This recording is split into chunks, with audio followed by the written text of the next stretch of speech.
बिस्मिल्लाहिर्रहमानिर्रहीम। I hope so आप सब ठीक होंगे। आज का हमारा टॉपिक है 3 पॉइंट गॉसियन क्वाड्रेचर फार्मूला। अब 3 पॉइंट गॉसियन क्वाड्रेचर फार्मूला यूँ हो कि हमारे पास कितनी वैल्यूज जाएंगी, कहाँ तक टर्म्स जाएंगी, 3 वैल्यूज तक, R3 f(x3). ठीक है। अब ये फंक्शन किस तरह से आएगा, ये आपने प्रीवियस वीडियो देखी होगी जिसमें मैंने एक्सप्लेन किया है कि 2 और 3 point Gaussian quadrature formula basically होता क्या है। वहाँ से मैंने ये टर्म बोरो की है। ठीक है। अब यहाँ पे मेरे पास जो x1 x2 और x3 ये क्या है, रूट्स हैं P3 ऑफ x के। इट्स मीन कि यहाँ पे हमारे पास जो पॉलिनोमियल निकलेगा वो डिग्री किस डिग्री का निकलेगा, 3 का। तो P3 ऑफ x के लिए मैंने जहाँ जहाँ पे मेरे पास जो Pn ऑफ x का फॉर्मूला था वहाँ पे n की जहाँ पे 3 पुट करती गई हूँ, तो मेरे पास अंदर एक फॉर्मूला क्रिएट हो गया, अंदर एक पॉलिनोमियल क्रिएट हो गया। बेटा पॉलिनोमियल उसको कहते हैं जिसके पास डिग्री कोई भी नेगेटिव में नहीं होती। ठीक है। तो मेरे पास एक पोलिनोमियल डिग्री हो गया, पोलिनोमियल जो है वो क्रिएट हो गया। अब इसका मैं फर्स्ट डेरिवेटिव लूंगी, फिर सेकंड लूंगी, फिर थर्ड लूंगी, तो मैं इस तरह से डेरिवेटिव्स लेती जाऊंगी।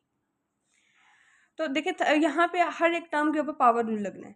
पावर स्टार्ट में आएगी तो 34 पावर में से एक लेस x³ फर्दर x का डेरिवेटिव 1 होगा तो 120x³ इसी तरह से -72x।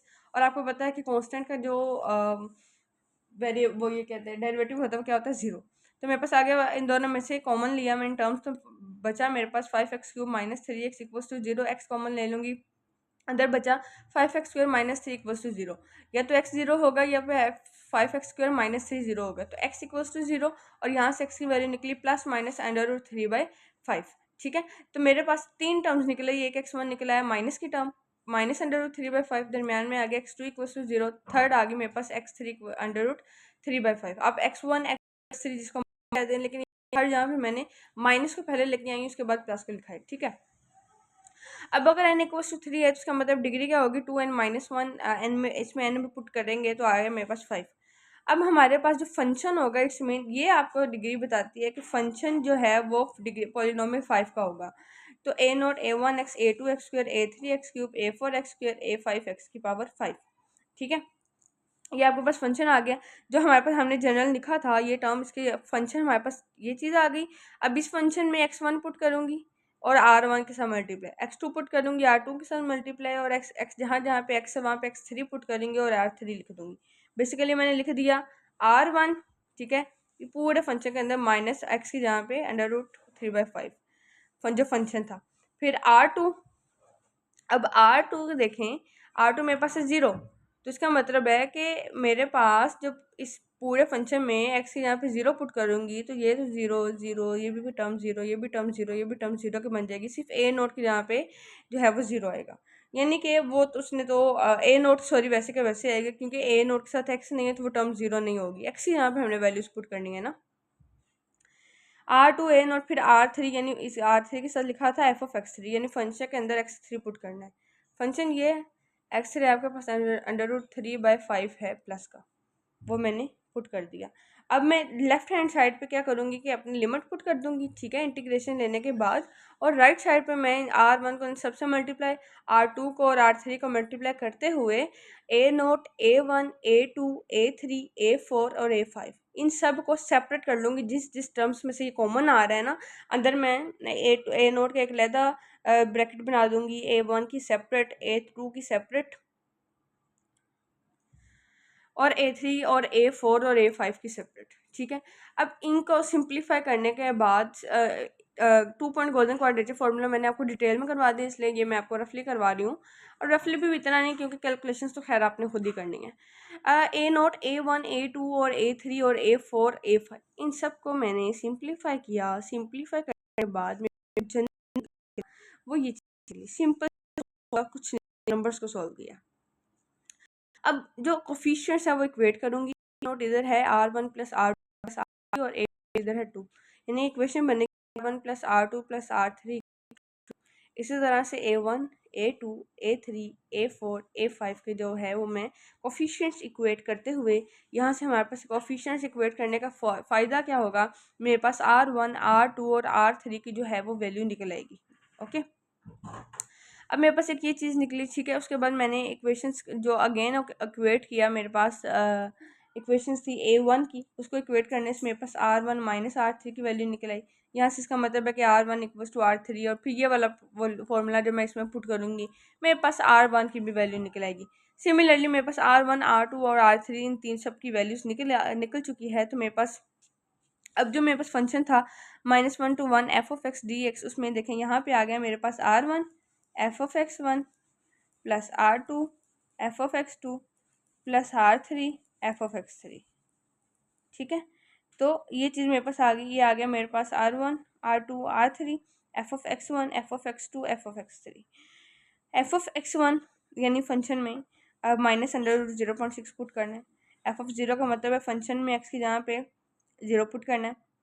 f(√3/5) का मतलब है फंक्शन में x की जगह पे ये टर्म पुट करनी है। ठीक है, तो इसमें से भी और इसमें 5/9 कॉमन आ रहा है, मैंने इनको सेपरेट कर लिया। और f(x2) वाले को यानी f(0) वाले को सेपरेट ऑपरेट कर रही हूँ।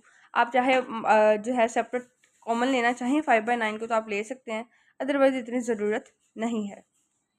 अब हमने ये निकाला है ना, जिस तरह से हमने टू पॉइंट गॉसियन क्वाड्रेचर का ये निकाला था formula, plus R1 R2 f((1/√3) ये निकाला था। उसी तरह से ये 3 गॉसियन क्वाड्रेचर का फॉर्मूला है। अब जब 3 गॉसियन क्वाड्रेचर फॉर्मूला की एग्जांपल्स को सॉल्व करेंगे तब उसमें हमने ये वाला फॉर्मूला यूज़ करना है। अब एक एग्जांपल कर लेते हैं और एक एग्जांपल मैं आपको दिखा दूंगी। Using 3-point Gaussian quadrature formula where the limits are 0.2 and 1.5 if the function is e raised to power minus x square dx, we know we have transformed 0.2 and 1.5 into -1 to 1. To transform the limits, we use the formula. We used this formula b minus a into t plus b plus a over 2 in the previous formula while we were solving our example using 2-point Gaussian quadrature formula, right? तो हम इसी को use करते हुए क्या करेंगे कि अपनी जो है लिमिट को पुट करेंगे, लिमिट को चेंज करेंगे, इसमें ए और बी की वैल्यूज़ पुट करेंगे। पुट करने के बाद हमारे पास एक एक्स की फॉर्म में एक फंक्शन टी निकल आएगा, टी एक फंक्शन निकल आएगा, और इस एक्स वाले पार्ट का मैंने एक डी एक्स भी ले लिया। ठीक है, अब इसमें अब हमारे पास जो एक्स हमारे पास ओरिजिनल है वो है 0.2 और 1.5, यानी कि लिमिट्स ये हैं। अब यहाँ पे इस फंक्शन में एक्स की यहाँ पे 0.2 पुट करूँगी तो टी की एक वैल्यू निकल आएगी, फिर 1.5 पुट करूँगी तो टी की एक दूसरी लिमिट निकल आएगी। मैंने लिमिट चेंज कर ली हुई हैं, जहाँ पे एक्स आता था वहाँ पे एक्स का फंक्शन लिख चुकी हूँ, डी एक्स की यहाँ पे डी टी वाला फंक्शन लिख चुकी हूँ। ठीक है, मल्टीप्लाई करवाने के बाद ठीक है मेरे पास एक फॉर्मूला बन गया। अब मैं पहले इसकी वैल्यू निकालूँ, जो आंसर आएगा उसको मैं इससे मल्टीप्लाई करवा दूँगी।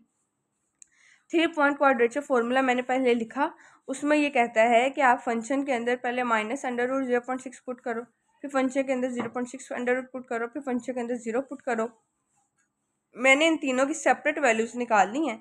अब ये सेपरेट वैल्यूज़ मैं इनमें पुट करूँगी 5/9 into 0.8869 plus 0.1601 bracket close plus 8/9 0.4855। सबको सॉल्व करने के बाद मेरे पास आ गया 1.0133।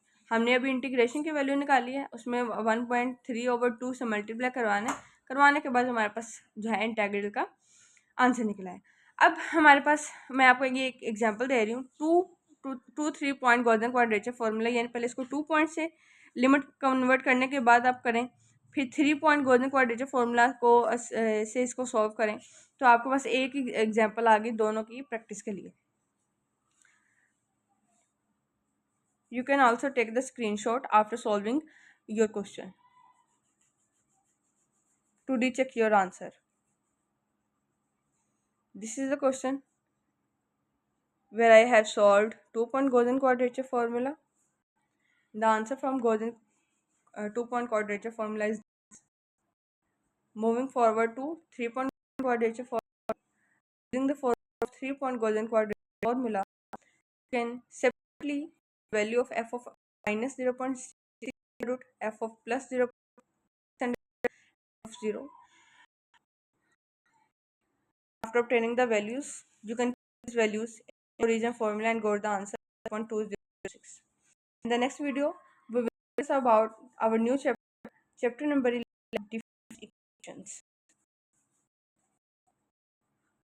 तब तक के लिए अल्लाह हाफ़िज़।